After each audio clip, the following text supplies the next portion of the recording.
Hello दोस्तों, स्वागत है आपका। आज हम बेसिकली बात करने जा रहे हैं बीपीटी थ्योरम के बारे में, बेसिक प्रोपोर्शनलिटी थ्योरम। आपने आशा है कि बहुत सारी वीडियो देखी होगी आज से पहले भी बीपीटी के थ्योरम के रिगार्डिंग, लेकिन जो समस्या फंसती है जिसकी वजह से ये थ्योरम बच्चों को याद नहीं रहती, मैं उसी कॉन्सेप्ट को क्लियर करने जा रहा हूँ। इसके बाद आपको शायद ही कोई वीडियो देखने की जरूरत पड़े, क्योंकि हम लोग बेसिकली उसी बात पे ध्यान नहीं देते जिसकी वजह से हमें वो बीपीटी थ्योरम समझ में नहीं आती या याद नहीं रहती। थ्योरम तो आपको कई जगह लिखी हुई मिल जाएगी, आपको एनसीईआरटी की बुक में मिल जाएगी, आपको हेल्प बुक में मिल जाएगी, बहुत जगह मिल जाएगी, लेकिन समस्या क्या है कि हमें वो समझ में नहीं आती। आज हम सिर्फ उसी पे बात करेंगे। देखिए दोस्तों, हमें जो बीपीटी थ्योरम में जो चीज़ हम इस्तेमाल करते हैं उसको प्रूव करने के लिए, वो है एरिया ऑफ ट्राइंगल। अब एरिया ऑफ ट्राइंगल में हम लोग जो फॉर्मूला यूज़ करते हैं वो यूज़ करते हैं half into base into height. सारी समस्या यही हो जाती है क्योंकि हम इस फॉर्मूले को ढंग से समझते ही नहीं है कि ये हाफ बेस इंटू हाइट का क्या मतलब है। दोस्तों, एरिया ऑफ ट्राइंगल आपने बहुत पढ़ा होगा। देखिए, ये हो गया आपका ट्राइंगल, इसमें ये हमारा होता है बेस, ये होता है हाइट, और इसी का formula half base into height लगा के हम इसका एरिया निकाल देते हैं। लेकिन तब क्या अगर ये ट्राइंगल कुछ इस टाइप का हो। दोस्तों, बता सकते हैं कि इसमें बेस अगर हम इसको लेते हैं तो हमारी हाइट क्या होगी। कई बच्चे ये समझेंगे कि ये जो हाइट है वो यहाँ से ऐसे शुरू होगी और इसको हम हाइट ले लेंगे, लेकिन नहीं, ये गलत होगा। हमेशा ये आपको समझना पड़ेगा कि जो हाइट, जो अवधारणा हम लेते हैं या जो हम हाइट मानते हैं किसी भी ट्राइंगल के लिए, वो उसका बिल्कुल होता है। यानी इस जो ये जो बेस जा रहा है इसके बिल्कुल परपेंडिकुलर में अगर हम जो लाइन खींचेंगे या जो हम देखेंगे जिस पर 90 डिग्री का कोण बनेगा, तो इसी हाइट को हम लोग हाइट कंसिडर कर सकते हैं। अदरवाइज आपने ये भी देखा होगा कि जब हम और चीज़ें पढ़ते हैं, जैसे कि हम कोण में हमने जब पढ़ा था तो हम इसको तो हाइट ले रहे थे, लेकिन जब हम इसकी बात कर रहे थे तो इसको हाइट की जगह स्लांट हाइट बोल रहे थे। तो दोस्तों, जो तिरछी ऊंचाई है उसको हम स्लांट हाइट ही बोलेंगे, और जहाँ भी एच की बात आती है वो बिल्कुल परपेंडिकुलर हाइट है। तो इस ट्राइंगल की जो एक्चुअल हाइट अगर हम देखें तो ये कहाँ पे हो सकता है, ये होगा कि इसी को अगर हम डॉटेड करके आगे, तो यहाँ से इसके टिप से जो बिल्कुल नीचे तक हाइट आएगी, इसी को हम हाइट कंसीडर कर लेंगे। कहने का मतलब ये है कि अगर मान लीजिए कि इस तरह का कोई डायग्राम है या इस तरह के कोई बिल्डिंग है जिसकी हमें हाइट निकालनी भी है, तो अगर हम इसकी हाइट निकालना चाहते हैं तो हम जमीन से देखेंगे कि दोस्तों ये कितना ऊंचा है, या फिर हम यहाँ से उसकी ऊंचाई नापेंगे, ना कि यूं तिरछी ऊंचाई नापेंगे। तो इसका दूसरा तरीका हम क्या करेंगे, यहाँ पे जाकर खड़े होकर एक यहाँ से फीता लटका देंगे, तो वो भी दोस्तों बिल्कुल सीधी आएगी परपेंडिकुलर की। अब शायद आप समझ गए होंगे कि हम लोग की तिरछी ऊंचाई को हम हाइट नहीं लेना होता है, जो एग्जैक्ट परपेंडिकुलर हाइट है उसको ही हाइट लेना होता है। दूसरी जो समस्या आती है तो हम उसको जानते हैं मगर मानते नहीं है। क्या मानते हैं, देखिए, अगर अभी जो हमने बात की उससे अगर हम समझे तो ये हो गया हमारा आधार, और इसके ऊपर आप चाहे त्रिभुज ट्राइंगल यहाँ पे बनाएं तो एरिया ले, या अगर इसी आधार पे अगर मान लीजिए ये एक और लाइन खींची हुई है बिल्कुल इसके पैरेलल माने समांतर, इसके समांतर ये लाइन खींची हुई है, और इसी पे हम अगर एक ये त्रिभुज बनाए, या इसी आधार को आधार के हम कहीं भी त्रिभुज बनाते चले जाएं, चाहे हम इस त्रिभुज की बात करें, इस त्रिभुज की बात करें, या इस त्रिभुज की बात करें, या हम इसको और आगे बढ़ा लें और कहीं भी ले जाएं इसको, चाहे कि आप यहाँ से इस तरह का कोई त्रिभुज बना लें, मतलब कहीं भी ले जाके अगर आप कोई त्रिभुज बनाते हैं, अगर उसका आधार एक ही है और दो समांतर रेखाओं के बीच में है तो उसका एरिया हमेशा बराबर होगा। ये चीज़ हम जानते हैं पर मानते नहीं हैं।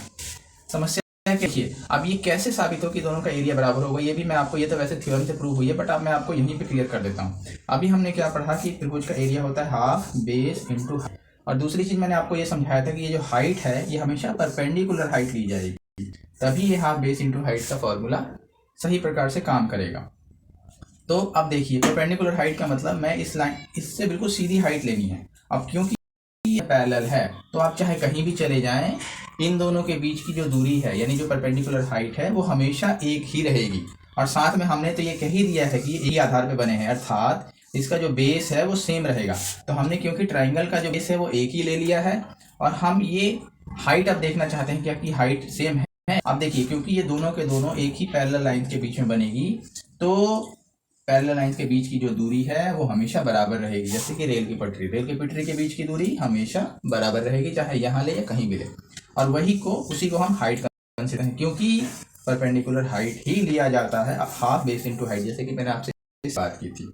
तो इन दो चीज़ों का इस्तेमाल करके हम बीपीटी थ्योरम को बहुत ही आसानी से प्रूव कर सकते हैं। आइए देखते हैं किस प्रकार। तो दोस्तों बीपीटी बेसिकली कहता क्या है, बेसिक प्रोपोर्शनलिटी थ्योरम कहता क्या है कि अगर हम किसी त्रिभुज में ए बी सी, एक त्रिभुज है, ट्राइंगल है, जिसमें हम किसी भी एक साइड के पैरेलल, यानी कोई भी एक साइड, जैसे कि ये वाली साइड है, इसके पैरेलल अगर हम कोई साइड खींचे, कोई लाइन खींचे, तो हमने ये वाली साइड के पैरेलल यानी समांतर एक ये लाइन खींची है। कहने का मतलब क्या है कि ये और ये दोनों लाइनें समांतर हो गई हैं।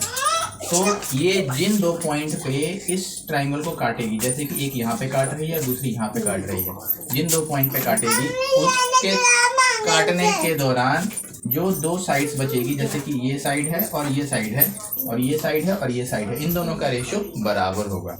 यानी किसी ट्राइंगल में एक साइड के पैरेलल दूसरी साइड खींची जाती है, तो उनसे कटने वाले पॉइंट जो जिन पॉइंट पे काटता है उन दोनों से बनने वाले जो साइड का जो रेशियो है वो दोनों बराबर होता है। यानी गिवन क्या है, गिवन है DE टू BC। इसने कहा है कि इसके पैरेलल कोई लाइन खींचिए और प्रूव करना है, टू प्रूव कि AD upon DB is equal to AE upon EC। ये हमें प्रूव करना है। तो दोस्तों मैं इसमें डिटेल में लिखने का तरीका नहीं समझाऊंगा, मैं आपको बिल्कुल कॉन्सेप्ट क्लियर करूंगा, बाकी आपके बुक में दिया हुआ है, आप आराम से समझ सकते हैं। देखिए ये AD हमारा कहाँ से आएगा, देखिए अब हमें ये जो खींचा है ये हमने इसके लिए कंस्ट्रक्शन कर ली है, इन दोनों लाइनों को मिला लिया है, इसको मिला लिया है, और इस पे एक हमने परपेंडिकुलर ऐसे ड्रॉ किया है जो E पे काटता है, और यहाँ से एक परपेंडिकुलर ड्रॉ किया है जो यहाँ पे एक पॉइंट पे जाता है, यानी इसका हम कुछ नाम रख देते हैं FG। ठीक है। अब देखिए अगर मैं ट्राइंगल ये वाला लेता हूँ ADE, ट्राइंगल ADE, इसका अगर मैं एरिया निकालना चाहता हूँ, एरिया ऑफ ट्राइंगल ADE, यानी इस वाले ट्राइंगल का एरिया, तो हमने पढ़ा था अभी पीछे कि एरिया ऑफ ट्राइंगल का फॉर्मूला क्या होता है, हाफ बेस इनटू हाइट, यानी हाफ इनटू बेस। अगर मैं, क्योंकि ये परपेंडिकुलर ऐसे हमने डाल रखा है, तो ये बेस हो जाएगा AD इनटू हाइट EF। ठीक है दोस्तों।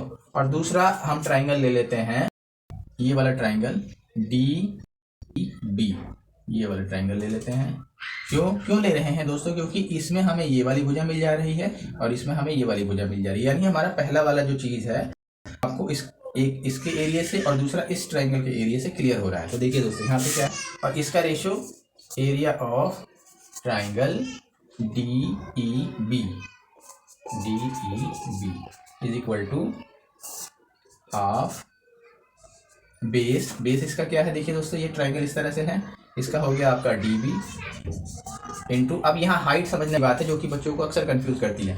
हमने देखिए दोस्तों इस तरह का ये वाला ट्राइंगल लिया है, इसको मैं अलग से, तो देखिए कुछ इस तरह का ट्राइंगल बन रहा है, इस तरह का ट्राइंगल बन रहा है, जिसमें ये देखिए DE और ये B, अगर इसको कंसिडर करें, लेकिन इसका हाइट कहाँ जा रहा है दोस्तों, देखो जो अभी जब पीछे हमने समझा था कि हाइट ये वही हाइट होती है जो कि क्योंकि हमने आधार ये लिया है, बेस ये लिया है, तो इसी पे हाइट बनेगी जो कि परपेंडिकुलर होगी, यानी यहाँ पे कहीं हाइट आएगी। देखो तो ये देखिए हमारा हाइट क्या आ रहा है, ये आ रहा है EF, यानी EF। इन दोनों ट्राइंगल का, इस ट्राइंगल का पूरे का और इस ट्राइंगल का अगर हम रेशियो लेते हैं, यानी ऊपर रैशनलाइज करते हैं, तो हमें half AD into EF, AD into EF, और नीचे मिलता है DB में half DB into EF, DB base into height.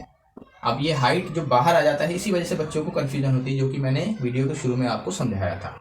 इसको अगर हम सॉल्व करेंगे तो EF से EF कट गया, हाफ से हाफ कट गया, ये हम मिल गया AD upon DB, AD upon DB। अब दोस्तों चलते हैं इसके दूसरी तरफ, ये हो गया हमारा, दूसरी तरफ चलेंगे यानी हम त्रिभुज के दूसरे साइड चलते हैं, जहाँ से कि हमें AE अपॉन EC मिलने वाला है। तो हमें उसको वही करना पड़ेगा, ये वाला ट्राइंगल लेंगे AE ADE, और दूसरी तरफ का ट्राइंगल ये वाला आपका EDC, इसको भी हम अलग से एक बना के देख लेते हैं। इस तरह का ट्राइंगल बनेगा, काट के हम अलग से हिस्सा निकाल ले रहे हैं ताकि आपको ये चीज़ आसानी से समझ में आ जाए।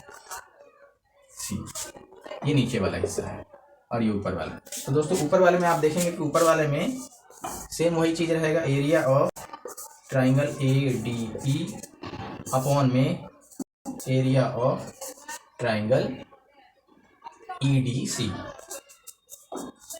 Is equal to half into base. अब इसमें जाएगा दोस्तों AE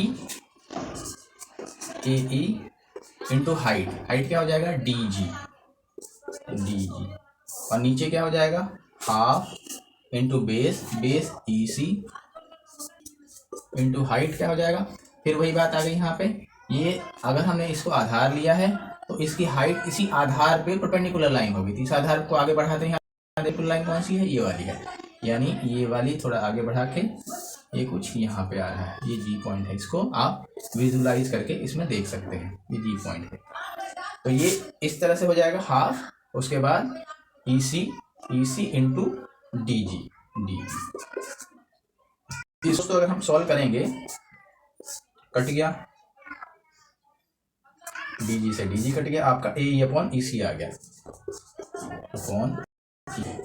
अब दोस्तों यहाँ देखिए, देखने वाली बात यहाँ पे है, ये देखिए दोस्तों, ये ट्राइंगल और ये ट्राइंगल, दोनों केस में हमने ऊपर वाले ट्राइंगल जो है एक ही लिया है। कहने का मतलब क्या है कि ये और ये तो सेम है, यानी ऊपर वाला ट्राइंगल तो कॉमन है, लेकिन नीचे वाले में फ़र्क है। नीचे वाले में इसमें और इसमें, इन दोनों में आपका फ़र्क है।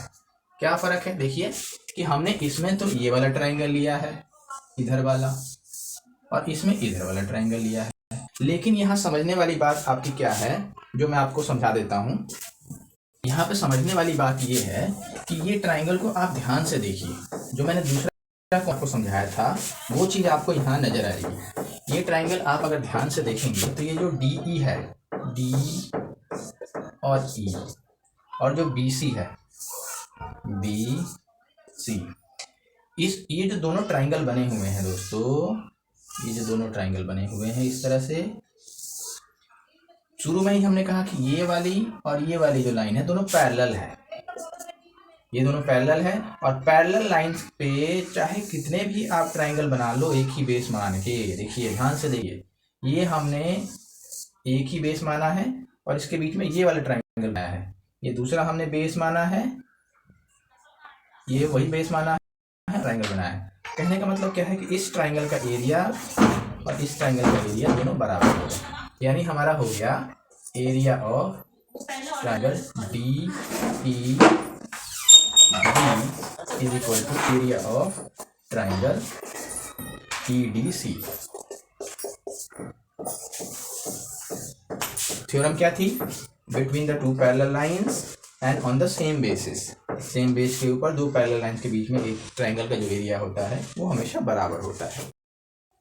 तो दोस्तों देखिए हमने क्या समझा कि इन दोनों का जो एरिया है वो AD अपॉन DB आया ट्राइंगल का, और इसका आया AE अपॉन EC, यानी इधर इसका रेशो आ गया हमारे पास दोनों पास। दोनों में क्या चीज था, ये ADE ये भी ADE, ऊपर वाला ट्राइंगल दोनों में है।